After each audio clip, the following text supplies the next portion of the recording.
What's up, grinders? Welcome back to the channel. So today we're going to be watching this video. Moving to Japan will not fix you. Damn it. I had high hopes, ambitions to become Japanese and fix all my problems. In fact, I have no desire to move to Japan at this stage in my life. But I don't even know why I'm watching this. Why am I watching this video? Why do I watch so much Japanese content, although I'm not yet learning Japanese? Okay, let's watch this anyway. Moving to Japan. Everything's gonna be different, right? Well, I love how he starts this. Everything will be different, right? And then he just walks straight off. Because fucking shit. Bro, look at that wall right there. Do you see that looks like someone was clawed around the corner. You know in those horror movies where the guy's like, no, and they dig their claws in as they're ripped around the corner? That's what awaits for you guys in Japan. You go to Japan, they're going to claw you out of the airport. You'll never be seen again. hate to break it to you. Japan is not gonna solve all of your problems. See, if you're coming to Japan to escape something, you'll find it follows you here. So all your problems will make it through customs with you. Yeah, unfortunately, we no longer live in the age where you can just get on a ship and disappear and start a whole fresh new life again. Like, everything's interconnected nowadays. So, it doesn't work, just unfortunately. Not that I've tried, but I can imagine it wouldn't work. They always do. So why would a person want to pick up and move to another country? Well, let's say work is not going that great for you. Career's not going the way you want. Well, part of that is being able to play office politics. Now, people who are not good at office politics back home will not be good at office politics here. So if your main... Yeah, I'm not too bad with office politics, eh? Like, I'm pretty good at getting people to do shit in the office. I just fucking hate hanging out in the office, but... Obviously, if you're going to be living in Japan, I think that's going to be a major part of your life. reason for wanting to move to another country is not getting along with your coworkers. Well, I got some bad news. Probably won't get along with your coworkers in Japan either. See, Japan is a very high context culture. People rarely say what they mean. You kind of have to decipher what they want to say. Bro, I don't know how Australians ever survive in Japan because, like, we're so direct about shit. Even in the office, I am super direct about stuff. Like, how... God, I hate this type of cultural dancing around the topic type of thing. It's gonna suck if I learn Japanese, wouldn't it, guys? So moving into a world where communication is very indirect, a lot of Americans see this as dishonest. Japanese see it as saving your feelings. So if you give a presentation, didn't go particularly well. Is that what you actually say in Japanese? Is it saving your feelings? Because in Chinese, they say saving face. Back... Well, actually, they say losing face. Do they ever say saving face? No, they say you lose face over certain things. Home, somebody might say, oh, that was pretty bad. We're not going to consider that proposal because you obviously didn't prepare for it. But a Japanese person might say, well, thank you very much. That was very interesting. We'll consider your proposal. Bro, I literally had a sponsorship the other day. Like, well, okay, this was a potential sponsor, and they asked me like a bunch of questions. Like, yeah, maybe I could undergo a challenge like that. It really depends. This is like my price if you want me to do this challenge, okay? And they came back and just fucking lowballed me. And literally my response was, this is not worth the time of me responding in an email. That was it.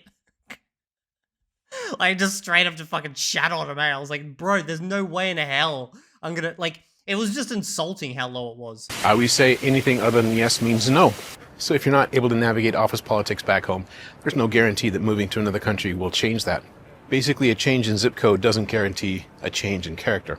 Now, a lot of guys ask me, how do I meet girls in Japan? Well, I'm the last person to ask, but I've had a lot of people tell me stories of, Guys, I've got all the inside secrets. I'll let you know how to meet a Japanese girl, okay? But she'll probably be Chinese. I say this because, like, in high school, I studied Japanese. Don't remember a word of it, okay? I studied Japanese, and, like, the two non-Australian girlfriends I got were both Chinese. It's like, fucking, what's the odds of that? Well, then again, they do outnumber the Japanese, so I guess the odds are pretty high. But, like, my cultural awareness at that point in my life was pretty bad. See, this is why you guys have to learn about other cultures. Otherwise, you might end up marrying the wrong one. No, it's not the wrong one, okay? It's just like, I'm just digging a hole. She watches these videos too now. Couldn't get a date back home.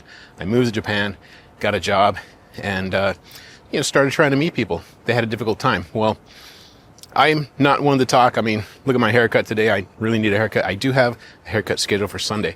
But if you have problems with grooming, if you just don't take care of yourself, Japanese women place a lot of emphasis on appearance. Chinese women do as well. They're very heavy on, you know, like if when I grow a little bit of it like this, she's like, you gotta shave it, you gotta shave it. Like she's always on my fucking back about shaving. But like Australian girls love a good beard. Like they love a big rippy beard, okay. But Chinese girls, nah, man. You gotta be baby clean all the time. Like it's crazy. And by the way, going back to that whole thing about her watching my videos, she actually watched one of my vlogs the other day because she didn't watch the vlog for me. She watched it because she wanted to see how the cats start in the vlog. But anyway, she got like 5 minutes into the vlog and she's like, people watch this shit? And I was like, what do you mean? Look at all the views. And she's like, this is the most boring shit I've ever fucking watched. Like, I'm gonna watch this when I need to fall asleep. She's not a language learner, okay? So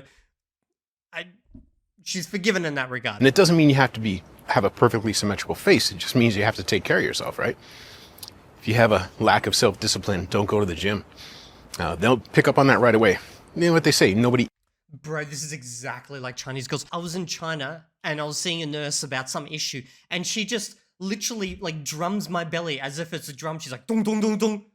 You're very fat. And at this time, I actually wasn't fat. Like now I'm fat compared to then. Then I was like 3 kilos less than what I am now. But she was just drumming this. Like that would get you straight to HR in Australia, okay? Like if a nurse did that, like that nurse is going to get pulled up by HR, whatever. She was just out here fucking playing the Olympics on my belly. Eats in secret. Your appearance is keeping you from getting a date back home. Your appearance will keep you from getting a date here.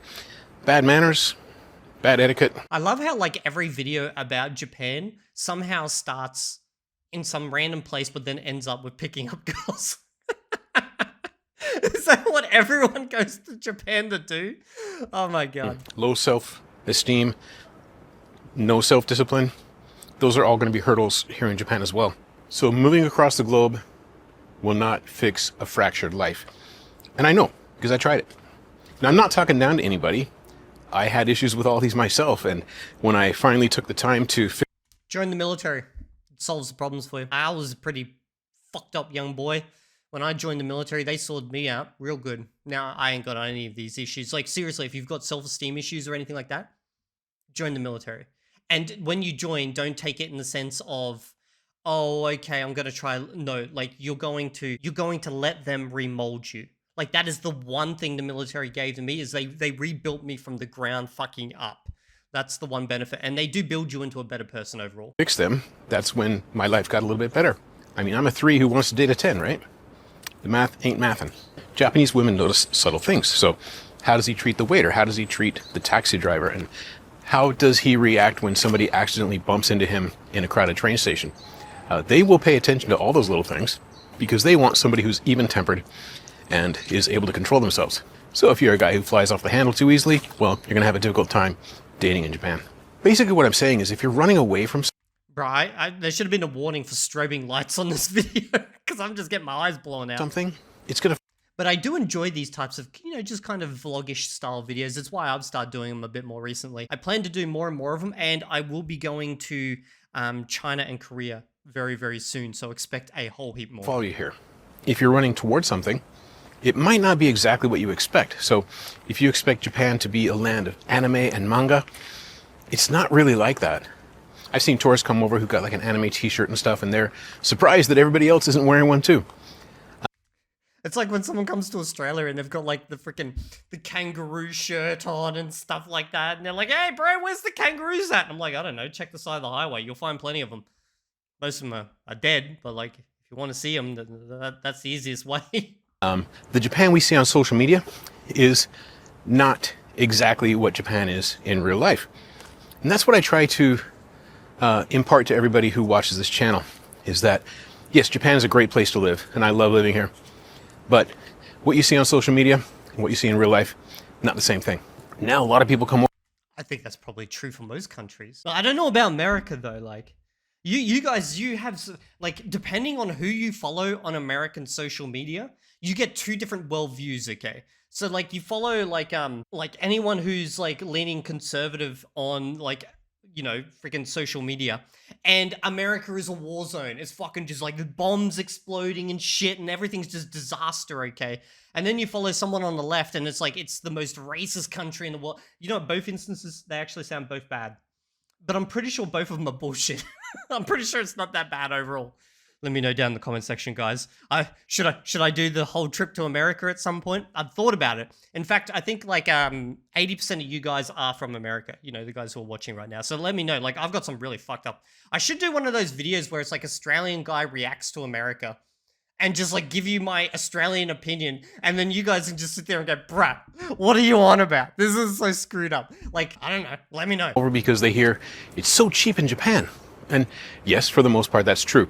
Now, you can get a lunchbox, a bento, they say, for about 1,000 yen. That's $6-7. Pretty cheap. However, is that going to be the healthiest thing you can get? Recent health reports have come out saying that these bentos are packed with preservatives and chemicals and sodium. Oh, so it's just exactly like everything in Australia. Okay. Doesn't sound so bad then. What's the food status where you guys are at? Like here in Australia, you buy anything takeout, it's going to be like your daily sodium intake in one meal. It's just crazy, okay? And I've literally just started tracking everything just as of recently because, again, I'm going to be starting on my fitness journey. Well, I've kind of started on it.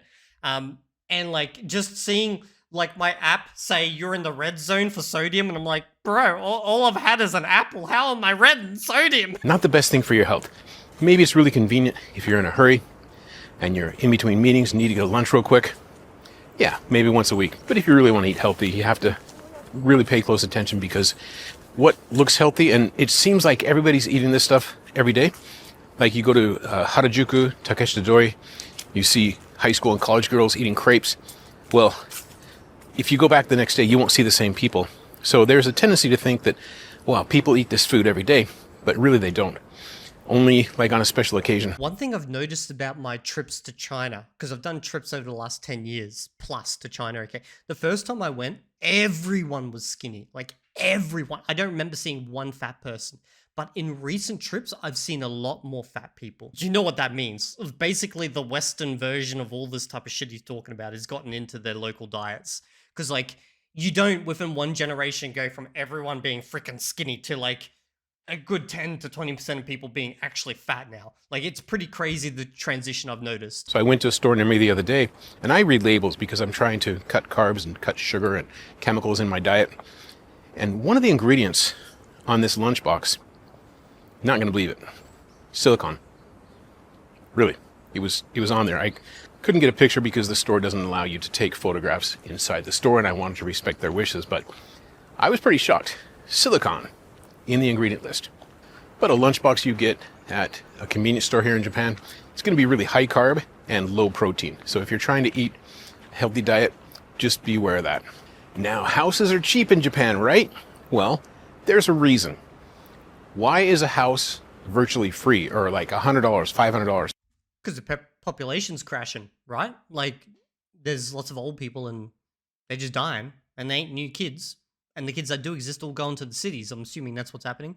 And they don't have they don't have a lot of immigration like a country like Australia. Like, bro, we just suck in the world. We're just like... How can people get these houses? Well, the people who are buying them are actually somebody who want a renovation project. They kind of welcome the challenge. They love finding problems and fixing them. If you're not a professional home renovation expert, I would advise against buying one of those, because under those tatami mats could be termites, could be water damage, could be mold, could be structural issues. And you find out that getting a septic tank can be tens of thousands of dollars. And I've noticed a certain thing that happens with friends of mine in Japan who try to get home repairs done. Contractors will tell you, oh yeah, that only costs $5,000. We can do that right away. They come to your house and look at it and say, well, oh, this is a special case. It's going to be $10,000. So it sounds like every Australian contractor. They walk up to your door and they're like, wow, this is a special case. We're going to have to up the price. I'm like, bro, you're not even here for that. You're for this over here. And he'll be like, oh, sorry about that. Let me have a look. Oh, yeah, this one's a special case. Come on. Get the fuck out of here. You're just trying to up the price because you're already at the door. They're always telling you that whatever you want to do is a special case, but normally it'd be half the price. Now you may think, well, I'll just buy it for the land and tear it down, build a new house. Couldn't cost that much, right? Well, you'll find out that tearing down a home is extremely difficult, could take a very long time, and it could be just as expensive as building a home. So disposal, all the materials in that house, if there's metal, if there's concrete, has to be taken to a certain place. You have to pay for that. You have to pay somebody to carry it for you. And so it could be just as much as building a new home. Just be aware of that. Now, as regulations change, you might find that that beautiful country home is now out of code, and you might end up spending a lot of money to bring it up to code. Some houses are grandfathered in, some are not. But bro, when I started watching this video, I did not expect I was going to be getting into the housing market in Japan. Like I am deep enough in the housing market in Australia. God, it sounds like Japan's got a lot of the same issues as Australia when it comes to these types of things. It takes so long to get anything approved. Like, it's crazy. We built our first investment property, okay, here. This was many, many years ago. This one was off the plan. So, like, it was literally farmland prior to, like, the house being built here, okay? Just the approval process took, like, 3 years. And then when they actually started building, it was, like, 6 months. And it's like, what the fuck? What are these councillors doing? Like, every time I imagine these people working in these government institutions, I imagine they're like, what's the name of that freaking movie where they've got the sloth that's working at the freaking, what do you Americans call, like, the DV or whatever it is, you know? It's just like, he's like slowly moving fucking stamping shit.